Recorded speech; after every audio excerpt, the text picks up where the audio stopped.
আগামীকাল ঘরোয়া লিগে হাই প্রোফাইল ডুয়েল, মুখোমুখি ইস্টবেঙ্গল মোহামেডান স্পোর্টিং।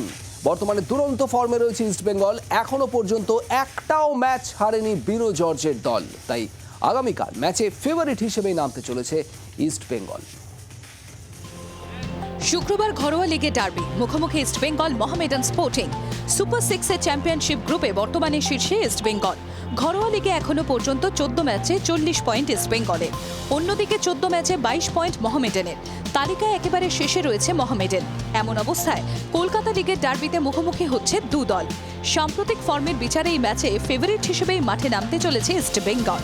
মোহামেডানকে সমীহ করে তারা এই ম্যাচেও আক্রমণাত্মক ফুটবল খেলবেন বলে জানিয়েছেন coach Binu George.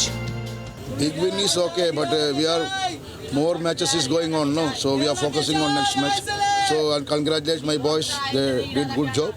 So they know the responsibility, they know the winning moment. They know. So I am happy. So still we are not overconfident. We are looking for next match. Mohammedan ম্যাচের পর diamond হারবারের মুখোমুখি হবে ইস্টবেঙ্গল। মনে করা হচ্ছে মোহামেডান এবং diamond Harbour match জিতলে ইস্টবেঙ্গলের হাতের মুঠোয় কলকাতা লিগ চলে আসবে। ব্যুরো রিপোর্ট, জি 24 ঘন্টা। বাংলার আওয়াজ, বাঙালির আবেগ, জি 24 ঘন্টা।